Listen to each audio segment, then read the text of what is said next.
Hey friends, caught me in my plant room again.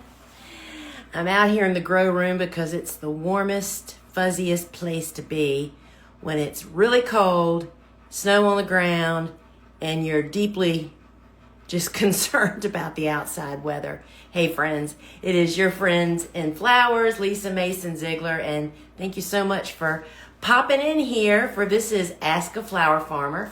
And if you're new here, what that is for about the next 30 minutes or so, I will be attempting to answer your questions. I'll do my best to try to answer them. And if you have a question about flower farming, growing cut flowers, seed starting, if you're basically just scared to death about your cool flowers, all that kind of stuff, post it in the bubble at the bottom of your screen. You'll see a bubble with a question mark in it. That's where the comments go. That way I don't lose your comments as the names kind of scroll by, right? And I love seeing you guys here today. And so I don't know if you've been following me on social, but I was a little uptight as I am. I mean, y'all, it's like I'm almost 30 years into this cool flower thing and I still get cold feet, right? And I just want to say, as always, we just have to remember, and I'm saying this to myself too, trust the darn process. We have to trust that thousands and thousands and thousands of people have gone before us and done this. And we just have to take hope and clutch onto that. And so if you're worried about your cool flowers, as long as you're following the cool flower concept rule, which is only fall plant those plants that are winter hardy in your winter hardiness zone. Plant them on time, which is my big problem this year. We were late, and that's why I've been so concerned. And plant healthy plants into the great environment, and they will be fine. Those well-established plants that are supposed to be hardy in your zone will survive when we finally give them all the things that they need. And y'all, I didn't do it right the first 10 years. I still screw it up, obviously. We planted late this last year, and that's what my concern is over. And that's why my darn grow room there's a whole nother rack right here next to me, is so full of cool flowers because I'm just counting on the fact that we have losses out there, and I'm not going to get caught without transplants to pop it in there. So friends, if you're new here, I just encourage you, if you're looking for resources, to head over to thegardenersworkshop.com. We have so much over there for you, friends. There's 2 podcasts you can connect with, a blog, of course, our online garden shop, which stocks the same tools, seeds, and supplies that you hear me mentioning, as well as my books, and I would love to sign a book for you. And if you haven't read my book, The Cut Flower Handbook, whether you're a flower farmer or a gardener, you need that book. I mean, it's like when people come to me, that book was written with the purpose of, if somebody says, I really want to grow a cut flower garden, what do? Here's the book, literally from beginning to end, and it's for gardeners and flower farmers, has tips for both. So I encourage, so you'll find that over that, as well as we have a fully stocked online course library. And y'all, this is the time of the year that we need to fill our toolbox. Our toolbox is the resources and the knowledge that we gain. And one of the things I'm trying really hard to teach my flower farming students right now is not only this is the time of the year, you should watch the whole course. Sit down, set time, just like you're going to school, 4 hours a week and go through the whole course. However, the way you use it in your toolbox is, y'all, we have to learn to use the search feature. That's on all things. So often the answers are right there at your fingertips, but you just can't find them. That's what they made the little hourglass for, y'all. So I'll get off my high horse right now. And so let's see. I see we've got some questions coming in, so let me bring you up to date. So we are going down again in the low teens tonight. I can't believe it, but there's snow melting outside. We didn't get much snow. That was my fear. We took our covers off. I have vulnerable plants because we planted late. They aren't well established. So my fear was that we would uncover, then we wouldn't get enough snow to provide a insulating blanket, because snow is a far better insulator than a row cover ever thought of. but it has to snow. So we got about 1 to 2 inches, and I'll post later. I took some videos this morning. Plants are still sticking up through the snow. You know, I mean, we didn't get 4 to 5 inches. And now we're getting a little melting going on because the sun is so bright. And that means that tonight when it plummets again, those plants potentially are vulnerable. And you know, you live and learn, and it's what's the big loss? I mean, I'm counseling a lot of people that are very concerned right now. Don't be concerned, get busy. Find a solution. My solution is we're restarting. Today on the club in the sewing circle, I'm actually going to be sewing bupleurum. And that's normally on my schedule this time of the year for 6 sessions. But now I'm thinking, holy cow, what if I lost a bupleurum out in the garden? So if you're going to be a business person, you can't fret and worry and yammer on about what you're concerned about. You can do that, but you have to then find a solution. You have to hit it off, and it just helps you feel better when you know you have a backup plan. And that is me in a nutshell. I have a backup plan for everything, y'all. I mean, everything. That could be a whole conversation, right? I mean, it doesn't matter what we're talking about, whether it's dinner, business, life, job, whatever. So I want to just remind everybody too, this Friday on the Shopping Show, I'm doing troubleshooting with seed starting. So join me, and if you want to get the app to be on the inside, you can comment app here, or just simply go to your phone's app store, Gardener's Workshop, search Gardener's Workshop, and it's the shop app because we have 2 of them that are in there. All right, friends, I got a bunch of questions now. Great, let's go over there and tackle them. So, Heritage Farm asks, we may have to move, y'all. It is getting a little warm in here. What flowers should I be starting now from seed? I'm growing lentis, which I've already started, Bells of Ireland, Delphinium, Nigella, and I'm looking for more cool flower seeds to start. So, you know, the Cool Season Hardy Annual, the cool flower next planting window is 6 to 8 weeks before your before your last spring frost. Y'all, we're gonna have to move. I'm gonna take you out. I haven't planned on this. So you're gonna see the behind the scenes. The heat is on and it is really warm in that room. Let's go over here. Check out this new backdrop Suzanne put together for several of our other shows that I do. Things are kind of a little bit of a disarray. Look at all those vases. How beautiful are they? Every vase up there pretty much has a story, right? All right. So that planting window is 6 to 8 weeks before your last spring frost. So then you count back, you know all of that. Well, if you want to know what cool flowers there are, you can go to thegardenersworkshop.com, go to the shop, go to the seeds, and there's a whole cool season category with a bunch of seeds. That's all the cool flowers right there, and any of those would be a candidate. You know, we don't direct sow this time of the year because it's too cold, but all of those that prefer to be started from seed indoors would all be candidates, and there is a whole bunch of them. I am just cleaning the white mold on my seedlings. I tried cinnamon and vermiculite. It doesn't work. Will it affect them after they're a little bit bigger? So I'm so glad you brought this up. I grow grape mold too and algae at times, and I know what creates it, and I still do it sometimes. First off, those treatments that you speak of, I hear all kinds of crazy things on social media. All of those things, I guess, are expected to treat mold. Well, the whole thing, the way to prevent mold and algae require constant moisture. And that means you have a watering issue. That means that classically, this is what I see. People are following the advice of watering every morning, but when they're watering, their blocks really aren't dry yet. So you have to tweak your environment so that during that 24-hour cycle, so let's just say I just watered this morning. So I water in the morning, I water thoroughly, knowing that all my blocks are completely wet all the way through. And then as the day goes on, they're getting drier, they're getting drier, they're getting drier. And then by the time nightfall comes, they're getting pretty dry. And then by the next morning, they're dry.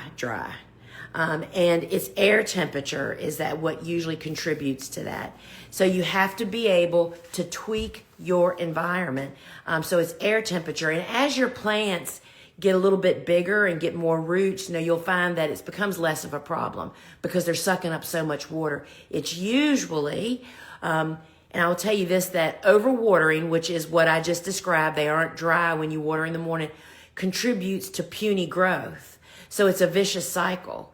So you never get bigger plants which suck more water, which makes the watering process so much easier.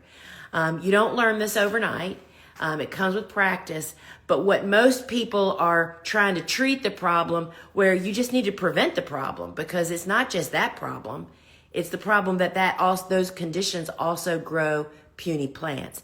And so I have done it like right now. So I was doing some secondary watering right before I came on here. And here I am talking to y'all. Usually I would stand in that room and give it a minute or two to see if the water got absorbed, and any water that is still in the tray would be then dumped off. But now anybody in there that has too much water in their tray, guess what? They're sitting in there. Will I remember to go in there and dump them? Maybe not. And that's when I start growing algae and mold. It's the constant presence of moisture. And I have not found that it affects your seedlings. What does affect your seedlings is what you're doing to cause the algae and the mold, right? Does that make sense? So that's the bottom line. Give up all that extra mess. It's just craziness. Entering the 4th year growing zone 5B. What? Oh, the rest of your question is not there. Hi from South Africa. Hello, South Africa. Currently having a small cut flower farm. Why do I struggle to get my snapdragon seeds as well as my Celosia flamingo feather seeds to sprout in spring, although my Ami and Scabby do great? Well, snaps can be a struggle for a lot of people. And you know that snapdragons are a cool season hardy annual, which means they don't need the same heat that a Celosia needs to sprout. I mean, they have totally opposite growing conditions in the sprouting, growing up stages in the grow room as well as out in the garden. And so I don't know what season you're in. I don't know if you're heading into fall and your winter. I would expect maybe you are. And those things would do really great. Snapdragons need, just like I was just previously mentioning, that whole watering situation needs to be very well attended to. And snaps are sown on the surface, firmly seeded. Get them up off the seedling heat mat. We use a cookie cooling rack. I don't know if you have anything like that. It's a cooking rack that has little short feet that you put hot stuff on, and it won't get on your countertop.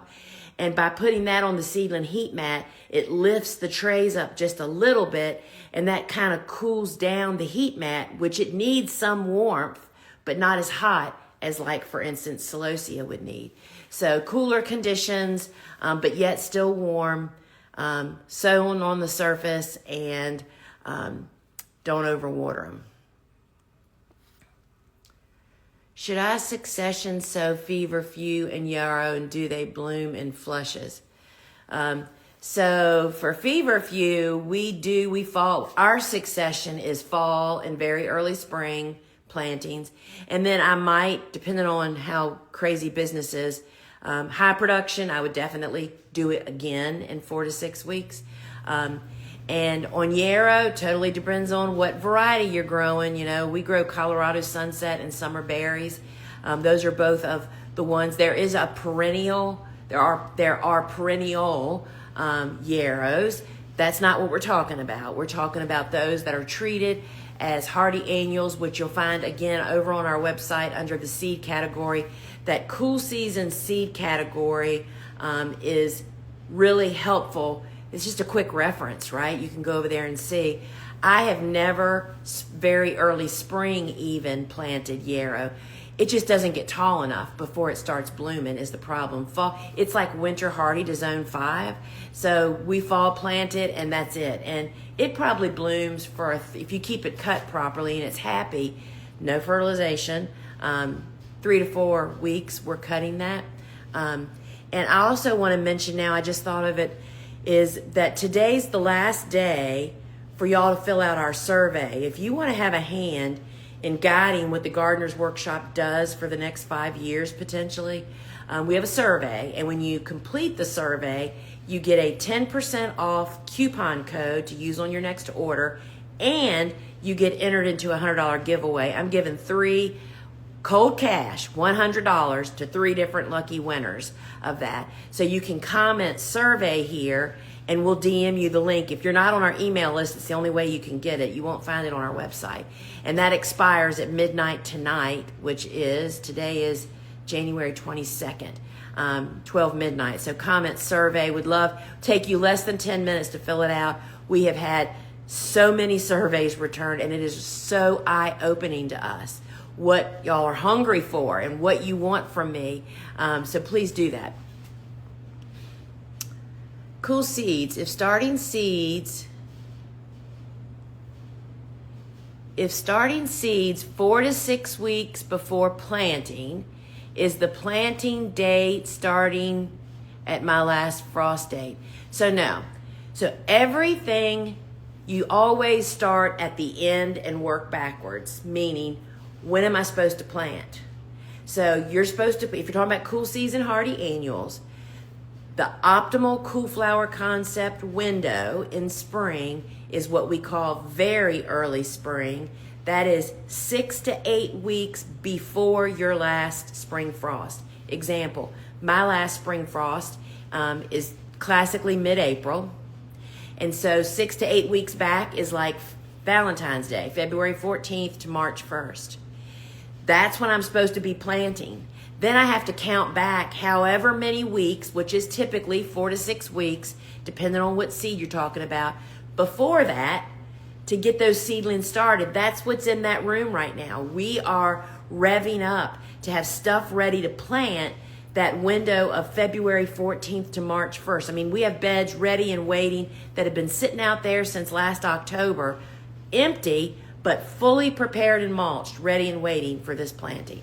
So you start at the end and count backwards. That's always, for me, the easiest way to not get so involved or mixed up.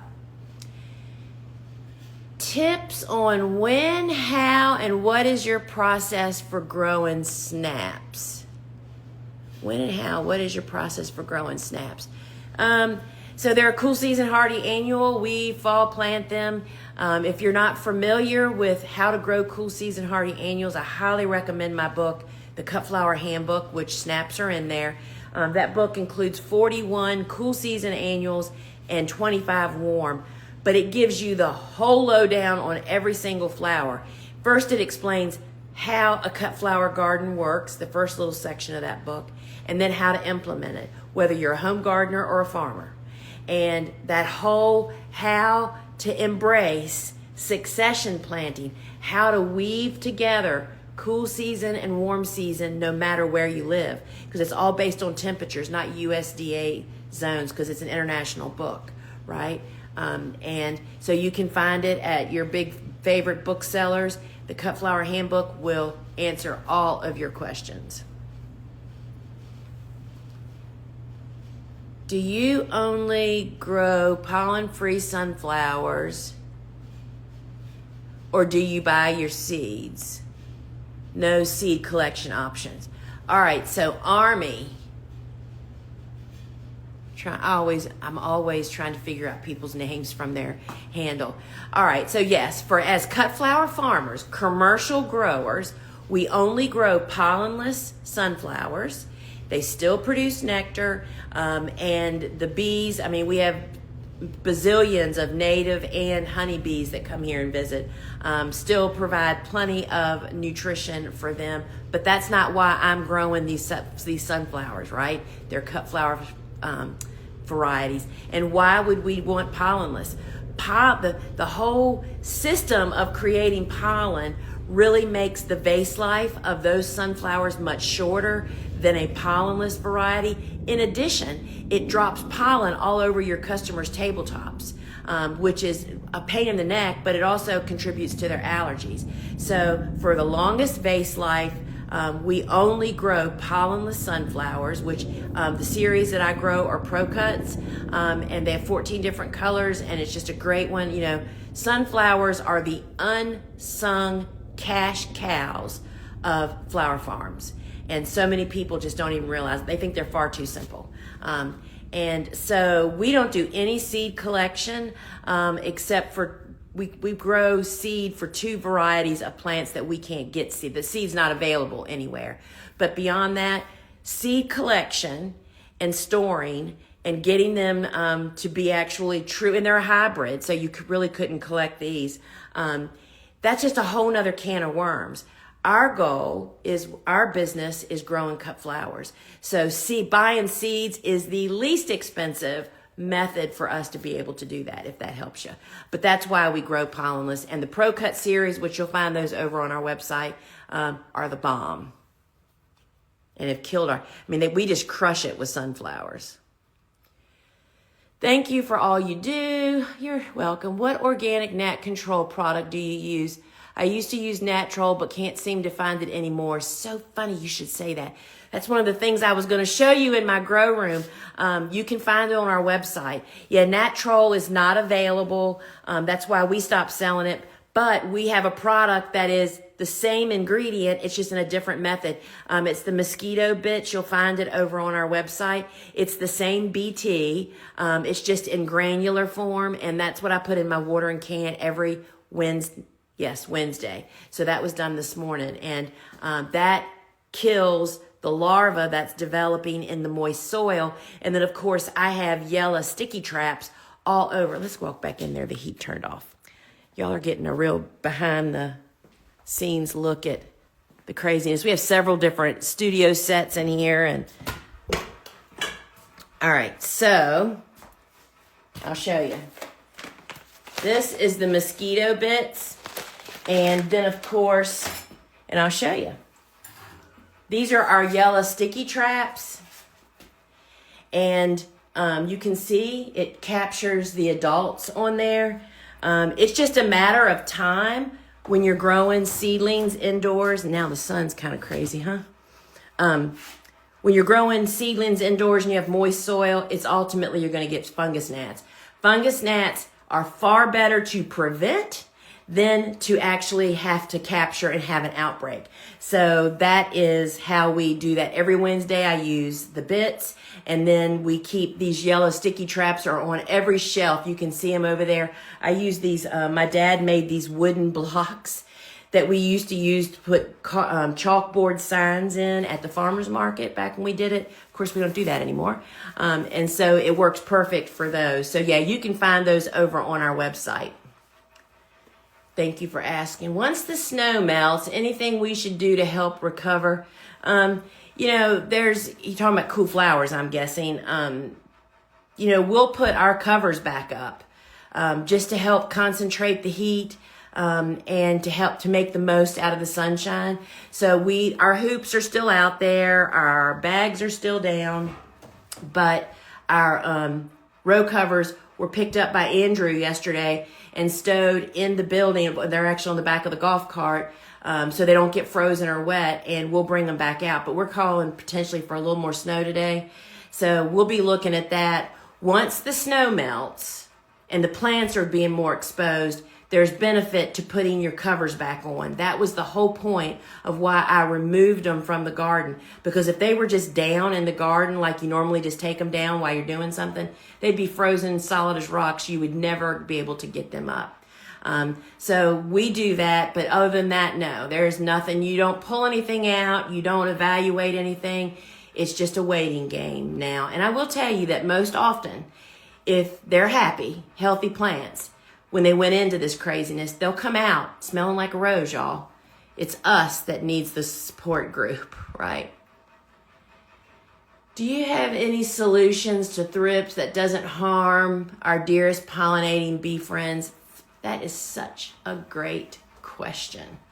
So in my book, Vegetables Love Flowers, which is not about vegetables, y'all. It's about why flowers benefit vegetables, being in the presence of them out in the garden. But I tell the story of how it really is a book about my gardening philosophy without pesticides. Because I, like you, I mean, we have a huge community of native bees on this farm, as well as a whole bunch of other pollinators. But kind of the native bees are like my jam. I love native bees. We have longhorn bees here, which are little bees with big pollen breeches and long antennas. And I mean, we do everything to look out for them, right? So in Vegetables Love Flowers, I tell the story of how I got pests. And I took all the steps that they recommend. You know, I had it diagnosed, and then I used IPM, which is Integrated Pest Management, meaning using very targeted products. And it was just a big old mess. This was probably about 20 years ago. And I tell the story of how one day I just threw up my hands and said, I can't do this. Y'all duke it out, and whatever's left, I'll take. And over the next 2 years, I watched my farm come alive in activity. Because as we know now, is even those targeted products do affect non-targeted creatures in one way or another. And so we just gave it up and just decided it's more than using products. I went down a road then of learning that it's really about, that's just one piece of it. That's what people want. They want to just say, oh, I'm going to stop using products and the world's going to be right. It's not that simple. You have to grow healthy plants. You have to get rid of buggy plants. If you have it's like, for instance, for me with thrips, I don't know what you have thrips on, but I'll tell you what I learned were the thrip magnets on my farm, because I live in the South, is gladiolas and Shasta daisies. The two of those really harbor thrips from year to year. And just getting rid of those and then backing off some of the flowers that they really loved temporarily for a couple of years to really get restoring the natural order of my farm, allowing Mother Nature to do her job. But it's not that simple. You know, people are like, oh, well, that didn't happen at my house. Well, it's just takes more than just stopping using products. But I would recommend that you check out Vegetables Love Flowers. And we don't use pesticides here. I did use BT for several years for cabbage loppers, but then we learned that all these wasps that we have eat them. Anyway, that's a whole nother story. But I talk about all that in Vegetables Love Flowers. And it's not necessary. There are far too many great flowers to grow that don't attract pests in your environment. It's different for everybody. I know people that grow glads and don't have thrips. That would not be the case here. You know, so yeah, restoring the natural order of your farm or garden, walking away from the products, takes about 2 years to really restore, and do everything you can to just build your environment, and the rest literally will happen.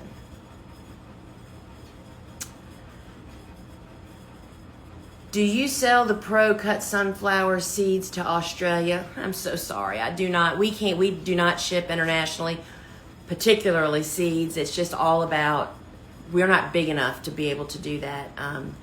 And I don't know. I would just search and get the names off of our website and check it out where you are. And we would love to. But it is a far bigger dragon to slay than we ever dreamed. So I'm sorry. I wished we could. All right, this is the last question.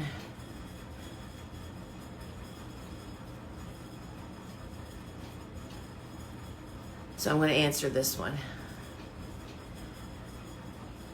I started my Lysianthus 6 weeks before my first frost, and they were still so little. Now they've got 6 leaves. Is it too late? Is it too late to put them out underneath my row cover with my other plants? So that's a great question. What most people, and nobody ever told me any of this back in the day when I was struggling. So I'll tell you. So first off, it takes 12 to 16 weeks of optimal conditions to grow a Lisianthus that big. And during that 12 to 16 week window, Lisianthus have to be kept at their preferred temperature, which, because I don't grow from seed anymore, I think that is below 70 degrees or maybe at 70 degrees. And when they don't get that, let's just say, because like right now in my grow room, it's probably 85 degrees in here right now. That's why I'm about to melt. They would not be very happy. And Lisianthus holds a grudge. And that grudge is this, that when they don't if they aren't kept in their optimal conditions, they'll just kind of grow and look like a happy little Lisianthus. But they'll do later in life what is called rosetting. And rosetting means it kind of sends up this really vegetative, heavy little plant, but it never grows flower stems. And there's really no way to tell that. That's why so many of us, not only because it takes so long to grow them, that's why so many of us buy plugs. The plug growers really have it down to a science and know what they're doing. I would say if you've been tending them this long, I would surely plant them. But be prepared. If they don't bloom, they're rosetting and they're just holding a grudge because they didn't get what they wanted. And I would say it is just so beneficial. I grew them from seed probably about 4 years. Never had a great stand of plants. Then some of them rosetted, and it's just too important of a crop for us to actually risk that. So plugs are more economical for us when you value what they do for you. So it just depends on if you're a commercial grower. Farmer Bailey plugs, which you can find him here on Instagram. He sells in smaller volume trays with fewer plants in it, bigger plants. So it makes it possible, and team up with another local flower farmer if you have to plant them at the proper time. But go for it. I mean, you've done this much, right? Why not? And they're a cool season hardy annual. So you plant them and cover them and just see what happens. All right, friends, so I'm going to wrap it up, and I want to tell you this. You know that I have a club called the Flower Farmer Club. And I'm telling you this now because we're closing at the end of January. The doors, we're going to close being able to join it because you're going to see a little transition of me being so much more present in my club than I am now. We load it with lots of resources, but we're learning from people they really want. I'm just in there more. And so I need to be able to, instead of marketing it, I need to be in the club and just doing more. And so if you are at all interested in being in my private club where I drop a master class, there's a live Q&A every week. We do the sew-in circle. Live Q&A every month. The sew-in circle happens every Wednesday at 2 o'clock where I do my sunflowers and whatever else I'm sewing here. And there's this amazing community where we support one another and communicate, just like on Facebook, but it's not in Facebook. Anyway, it's $20 a month.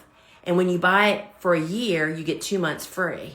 And that'll be closing January 31st. And that's kind of like under the rug. We haven't announced that yet, but that's what's coming January 31st. So you can comment club here, or you can just go over to the website, thegardenersworkshop.com.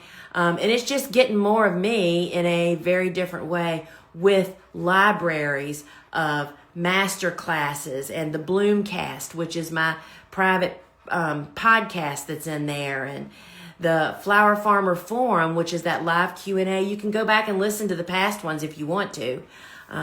But anyway, it's a really great resource because, friends, I'm going to tell you this. As a business owner, I learn a lot from I have a handful of people that I really look to for business guidance, and it helps me so very, very much. But one of those people does a lot more beyond just teaching me stuff. They often will just share what they're suffering with right then and there, whether they're scared or they're worried about their business or they're facing some challenge. It is just good to hear other people suffering like you are. And that's where I think the real value of the Flower Farmer Club is, to be with your people and to share anything. It's a trusted space where you don't have to worry about what you say or how vulnerable you are. And to know that other people are groveling with you, and it just makes you stand taller, y'all. I'm just telling you, it gets me up off the floor sometimes. So I invite you to check out the club. And I hope to see you this Friday at the shopping show where I'll be troubleshooting seed starting. All right, friends. And the Sewing Circle Club members, 2 o'clock. I'm doing Buplurum today. I'll show you how to do that special way. Ciao.